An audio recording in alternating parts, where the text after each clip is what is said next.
From the outside, the house on Ashford Lane looked like the kind of place nothing bad could survive in. White siding washed every spring. A trimmed maple casting the same familiar shadow every afternoon. Wind chimes singing softly whenever the breeze passed through, as if time itself had decided to move slower there. Marjorie Hale had lived in that house for 33 years.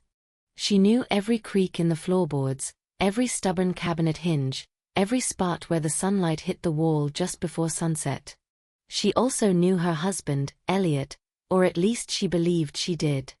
They were the couple people pointed at when talking about good marriages. Elliot, 67, still stood straight, spoke gently, and never forgot birthdays. Marjorie, a few years younger, carried herself with quiet patience, the kind that came from decades of choosing peace over arguments. They rarely raised their voices. They rarely needed to. Their son Caleb was their pride.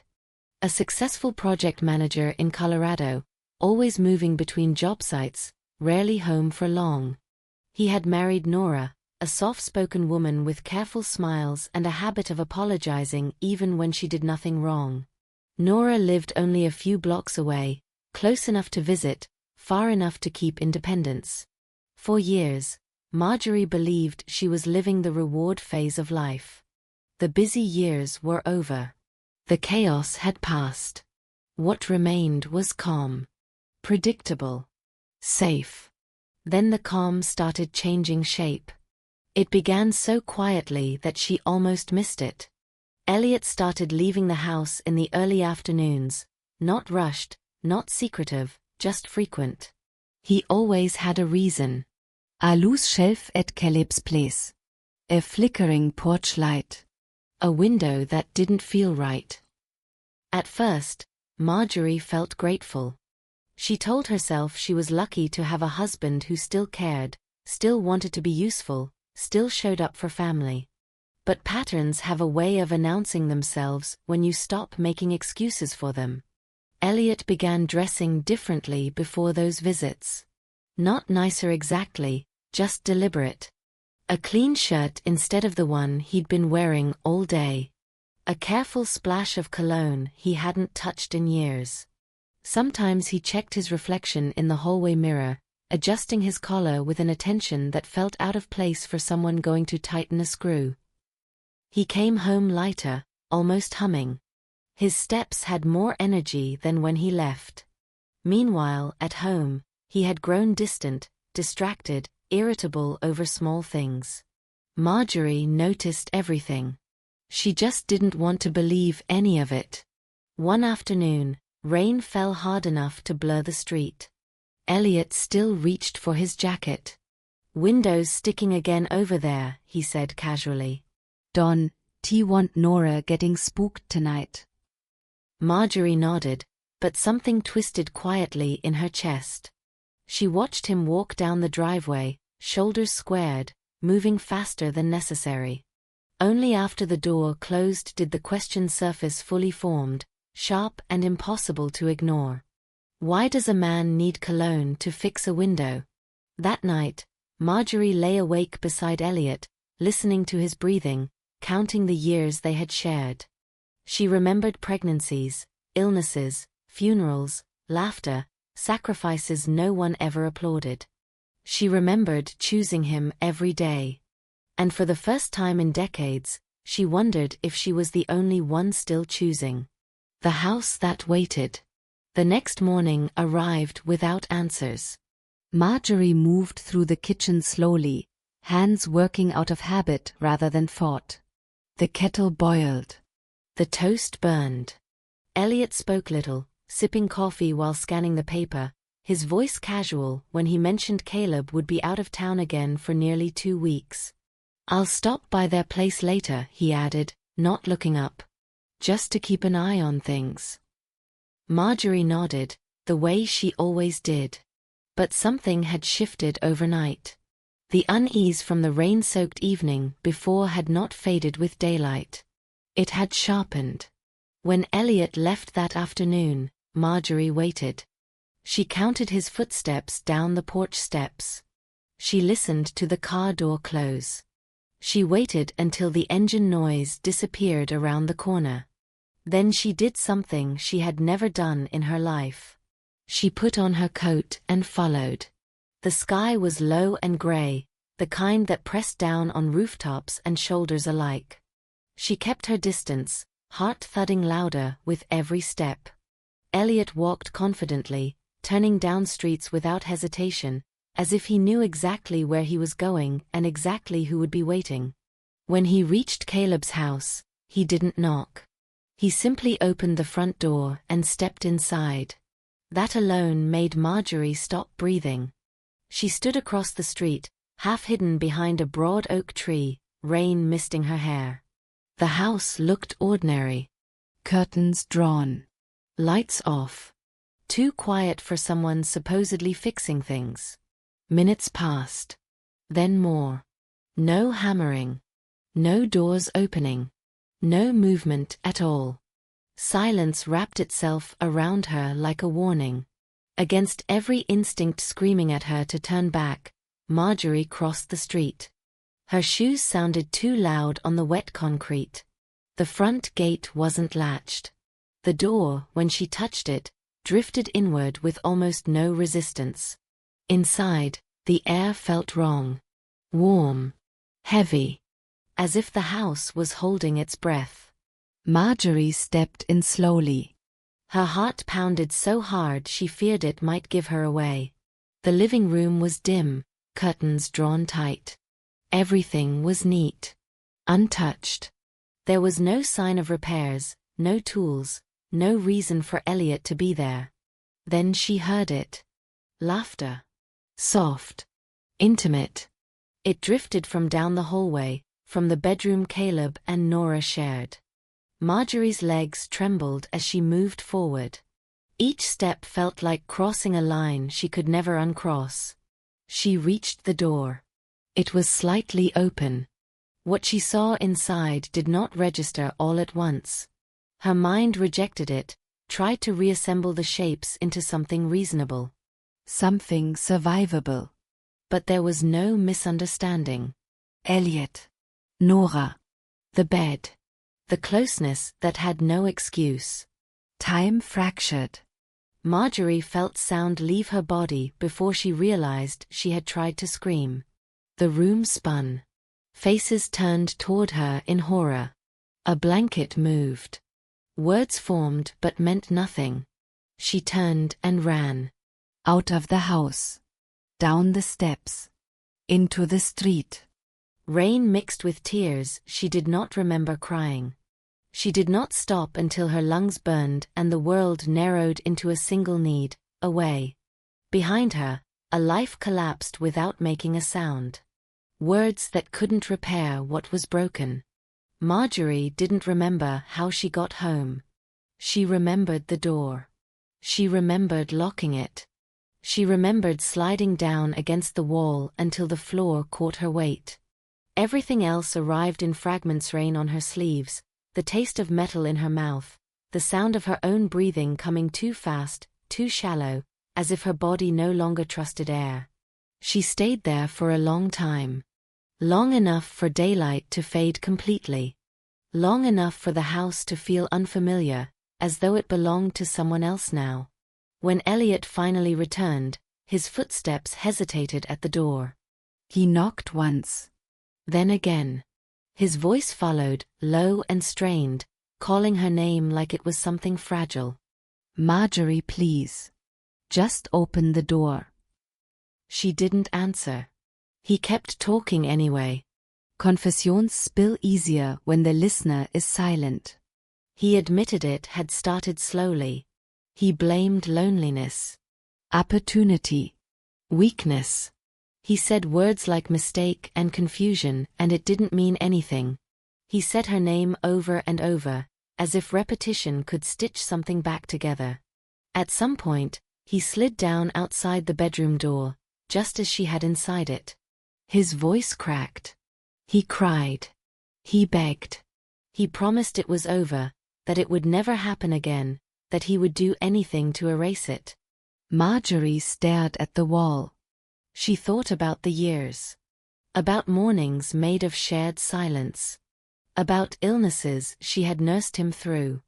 About the way she had defended him when others criticized, how she had built a life around us without ever imagining it could fracture from the inside. Anger came late. When it did, it burned cold. She wanted to walk out. She wanted to call Caleb. She wanted to rip the truth into daylight and let it destroy everything it touched. But every time she imagined her sons face the confusion, the betrayal, the life unraveling, her resolve collapsed under its own weight. So she stayed quiet. Days passed in a heavy truce. Elliot slept on the couch. Meals were eaten in separate rooms. Their home became a museum of avoidance. He tried to be helpful. Too helpful. Every small kindness felt rehearsed, desperate. Finally, one evening, Marjorie opened the bedroom door. Elliot looked up like a man granted oxygen after drowning. She didn't sit. She didn't touch him. She simply spoke. Her voice sounded older than she remembered. "This ends," she said. "Completely. You don't go there again. You don't speak to her unless I'm present. And you don't lie to me ever again." He nodded violently. Swore it. Reached for her hand. She stepped back. Forgiveness wasn't what she offered. It was surrender disguised as mercy. That night, Marjorie lay awake beside him, staring into the dark, knowing something vital had already died and that silence was the price she had chosen to pay to keep the rest of the world standing. Good news that felt like a threat. Spring arrived gently, as if nothing inside Marjorie's world had cracked. The maple outside bloomed again. Neighbors waved. Life resumed its familiar rhythm, convincing everyone but her that normalcy had returned. Elliot kept his promises in visible ways. He stopped visiting Caleb's house alone. He announced his errands. He stayed close. Too close. His attentiveness hovered, nervous and performative, like a man afraid that silence itself might betray him. Marjorie accepted it all with careful neutrality. She cooked. She cleaned. She smiled when required. Inside, she lived behind glass, watching her own life continue without touching it. Nora visited less often. When she did, she kept her eyes lowered, movements small. Conversations felt rehearsed. Apologies hung in the air without being spoken. Marjorie noticed everything and acknowledged nothing. Then, one evening, Caleb arrived unannounced. His energy filled the room before his words did. He barely let his parents stand before speaking. "You're not going to believe this," he said, laughter breaking through his voice. "After all these years, Nora's pregnant." The room reacted instantly. Elliot stood up too fast. His chair scraped loudly against the floor. His smile appeared a second late, stretched thin. Marjorie didn't move. She watched her son talk about doctors and due dates and how they'd almost given up hope. She watched Nora press a hand to her stomach, eyes shining with a happiness that looked dangerously fragile. Applause. Hugs. Joy passed around the room like something expected. Marjorie joined in just enough to avoid notice. But inside her mind, numbers assembled themselves without permission. Weeks. Months. Absences. Excuses. The timing fit too cleanly. During dinner, Caleb spoke of names, futures, nurseries. Elliot nodded at all the right moments, though his hands trembled slightly whenever his glass was near empty. Nora's gaze flickered often, never resting long on anyone, least of all Marjorie. Marjorie chewed slowly, tasting nothing. She realized then that the truth she had buried was not done with her. It had only been waiting for a form that could not be denied.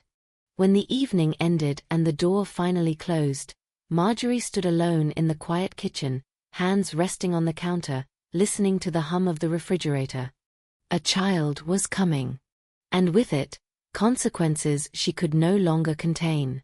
The answer that couldn't be unseen. Time did not heal anything. It only stretched the pain thinner, wider, until it covered everything. Marjorie moved through the months of Nora's pregnancy like a guest in someone else's life. She attended appointments when asked. She cooked soups and casseroles. She folded tiny clothes that smelled faintly of detergent and hope. People praised her strength. They called her devoted. They had no idea that every act of care felt like lifting stones with bare hands.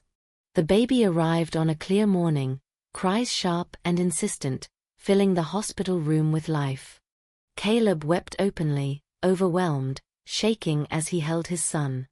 Elliot stood nearby, smiling too carefully, his eyes wet for reasons no one questioned. Nora looked exhausted and radiant, her face rearranged by relief and fear in equal measure. Marjorie stood back. She watched. When the nurse placed the child briefly in her arms, something in Marjorie's chest tightened, not with love, not yet, but with recognition. The curve of the nose. The set of the brow. Small details most would miss. She had lived beside Elliot long enough to know the shapes his blood carried forward. She said nothing. The days that followed blurred into routine. Visitors. Congratulations. Photos. At night, when the house finally slept, Marjorie sat at the kitchen table and stared at nothing, replaying the same question until it became unbearable. Eventually, doubt hardened into resolve. She acted quietly. Methodically. She waited for moments when no one watched. A few strands of Elliot's hair left on his brush. A tiny clipping taken during a newborn's bath, hands steady despite the storm inside her. Each step felt unreal, as though she were performing a role written for someone colder, braver. At the clinic, she lied with ease that frightened her. Grandmother. Medical records. Routine confirmation. No one suspected anything. Why would they? The waiting was worse than the truth. 3 days stretched into an eternity. Marjorie barely slept. She avoided Elliot's eyes. She kissed her grandson goodnight and felt like she was standing at the edge of a cliff, unsure whether the ground behind her still existed. When the call finally came, she did not answer it. She went to the park instead, the one with benches worn smooth by decades of quiet conversations. She sat down and opened the envelope with hands that barely felt like her own. She read the conclusion once. Then again. There was no ambiguity. No margin for hope. The numbers were absolute. Clinical. Merciless. Marjorie folded the paper carefully. She did not cry. She did not scream. Something more final happened instead. A door closed somewhere deep inside her, locking away the woman she had been before that moment. She sat there until the light faded, watching strangers pass, each carrying their own small, ordinary truths. Her family's secret now had a pulse. And nothing would ever be normal again. Where the truth could no longer follow. Marjorie did not return home that night.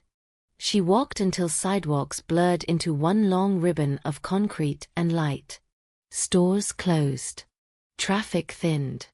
The city grew hollow and echoing, like a place abandoned by reason. Her feet ached, then burned, then went numb. She welcomed the numbness. It was quieter than memory. Images rose without warning. Caleb as a child, asleep against her shoulder. Elliot's laugh years ago, before it had edges. Nora's careful smile at the dinner table. The newborn's face, impossibly small, impossibly familiar. Each thought collided with the next, spinning her mind into a place where time no longer moved forward. At some point, she sat down. Or fell. She wasn't sure which. A plastic bag fluttered past her ankles. A stray cat watched from a distance. Someone had left a broken doll near a trash bin, its paint chipped, one eye missing. Marjorie picked it up without thinking and held it close. The weight felt right. Manageable. She began humming. It was a tune she had once used to calm Caleb during storms.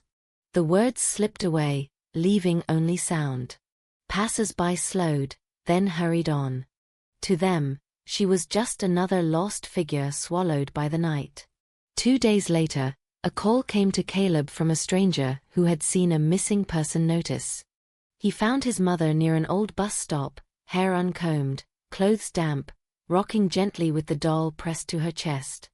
"Mom," he said, voice breaking as he knelt in front of her. "It's me."